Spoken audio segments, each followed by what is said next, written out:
Assalamualaikum warahmatullahi wabarakatuh.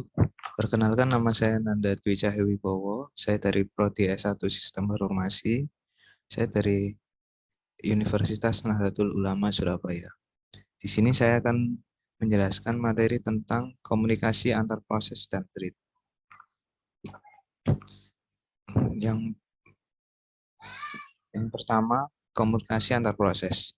Pengertian komunikasi antar proses atau interprocess communication adalah mekanisme pertukaran data antara satu proses dengan proses lainnya, baik itu proses yang berada di dalam komputer yang sama atau komputer jarak jauh yang terhubung melalui jaringan.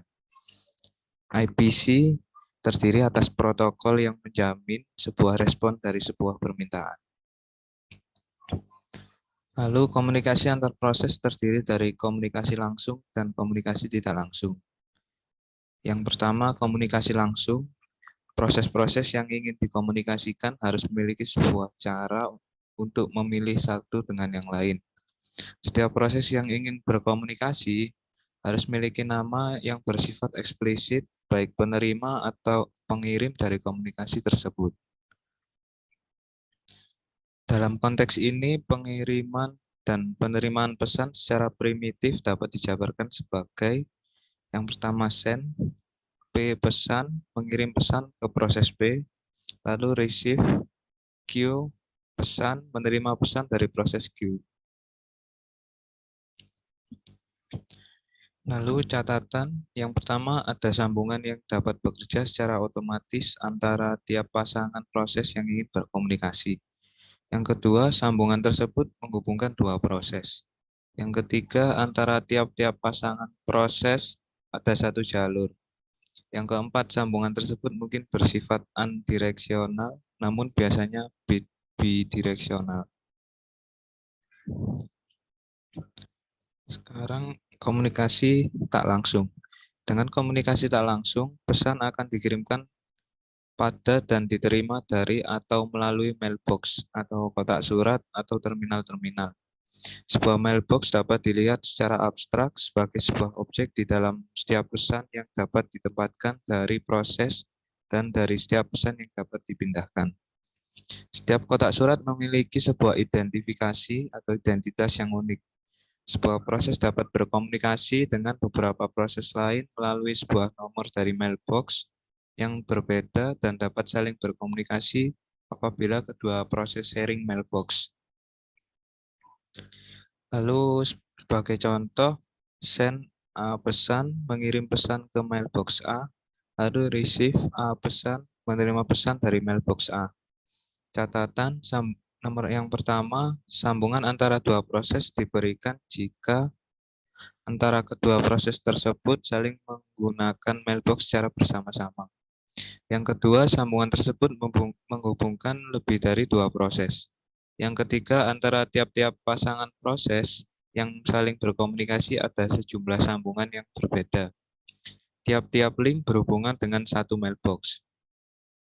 Yang keempat, sambungan tersebut mungkin bersifat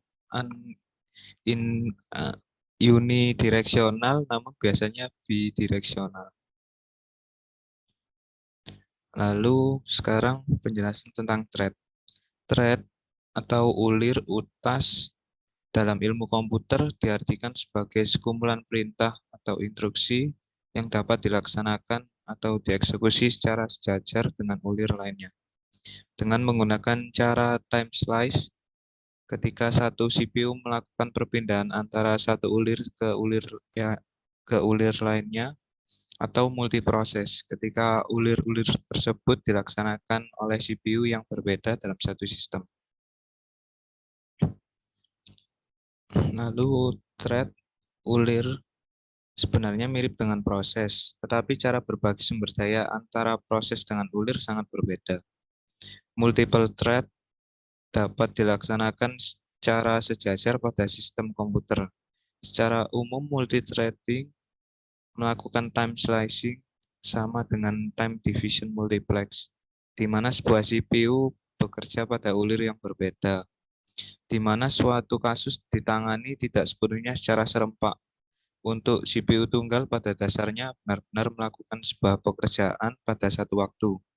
Teknik penggantian atau switching ini memungkinkan CPU seolah-olah bekerja secara serempak. Lalu keuntungan thread. Yang pertama, tanggap. Mengizinkan program berjalan walau di blok atau menjalankan operasi panjang. Yang kedua, pembagian sumber daya. Membagi memori dan sumber daya dari proses sehingga aplikasi mempunyai perbedaan aktivitas thread dengan alokasi memori yang sama. Yang ketiga, ekonomis.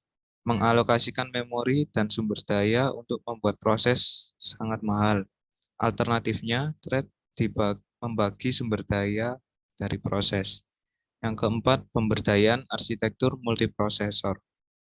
Dapat ditingkatkan dengan arsitektur multiprosesor di mana setiap thread dapat berjalan secara paralel pada proses yang berbeda.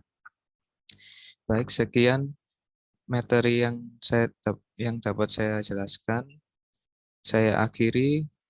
Terima kasih. Wassalamualaikum warahmatullahi wabarakatuh.